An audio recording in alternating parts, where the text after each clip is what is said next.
വഴുതക്കാട് ട്രിവാൻഡ്രം ക്ലബ്ബിന് മുന്നിൽ വെച്ച് 2 യുവാക്കൾ സഞ്ചരിച്ച ബൈക്കിൽ കാറിടിച്ച് നിർത്താതെ പോയ സംഭവത്തിലാണ് മണിയംപിള്ള രാജുവിനെ മ്യൂസിയം പോലീസ് അറസ്റ്റ് ചെയ്തത്.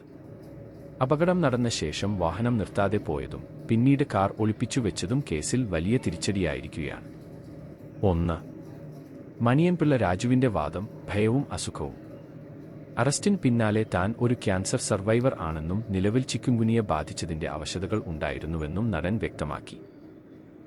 അപകടമുണ്ടായപ്പോൾ പരിഭ്രാന്തി കൊണ്ടാണ് നിർത്താതെ പോയതെന്നും വീട്ടിൽ ഭാര്യ ഒറ്റയ്ക്കായിരുന്നുവെന്നും അദ്ദേഹം മൊഴി നൽകി. എന്നാൽ അപകടത്തിനു ശേഷം അദ്ദേഹം ഫോൺ സ്വിച്ച് ഓഫ് ചെയ്തത് പോലീസിനെ കുഴപ്പിച്ചിരുന്നു.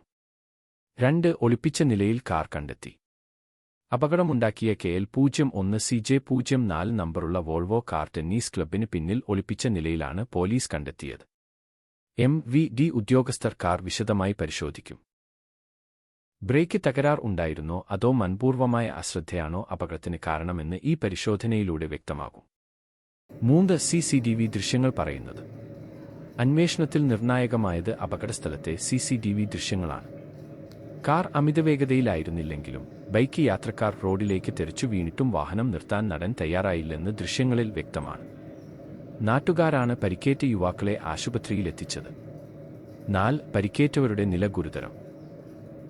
അപകടത്തിൽപ്പെട്ട യുവാക്കളായ നിവേദിത് കൃഷ്ണ, സൂരജ് എന്നിവർ ചികിത്സയിലാണ്. ഒരാളുടെ കാലുകൾ ഒടിഞ്ഞ നിലയിലും മറ്റൊരാളുടെ നട്ടെല്ലിന് ഗുരുതര പരിക്കേറ്റ നിലയിലുമാണ്. ഇവരുടെ മൊഴി രേഖപ്പെടുത്തുന്നതോടെ കേസിൽ കൂടുതൽ വ്യക്തത വരും. 5. വരാനിരിക്കുന്ന നിയമനടപടികൾ. രക്തപരിശോധന. മദ്യത്തിന്റെ സാന്നിധ്യം കണ്ടെത്താനായി രക്തസാമ്പിളുകൾ രാസപരിശോധനയ്ക്ക് അയച്ചിരിക്കുകയാണ്. License suspension. Hit and run case ആയതിനാൽ നടന്റെ ലൈസൻസ് റദ്ദാക്കാൻ മോട്ടോർ വാഹന വകുപ്പ് നടപടി തുടങ്ങിയിട്ടുണ്ട്. അപകടകരമായ രീതിയിൽ വാഹനം ഓടിച്ചതിനും പരിക്കേറ്റവരെ സഹായിക്കാതെ കടന്നുകളഞ്ഞതിനും നടനെതിരെ കടുത്ത വകുപ്പുകളാണ് ചുമത്തിയിരിക്കുന്നത്. ലഹരി പരിശോധനാ ഫലം പുറത്തുവരുന്നതോടെ കേസിൽ കൂടുതൽ വഴിത്തിരിവുകൾ ഉണ്ടായേക്കാം. കൂടുതൽ വാർത്തകൾക്കായി ഞങ്ങളുടെ ചാനൽ സബ്സ്ക്രൈബ് ചെയ്യുക.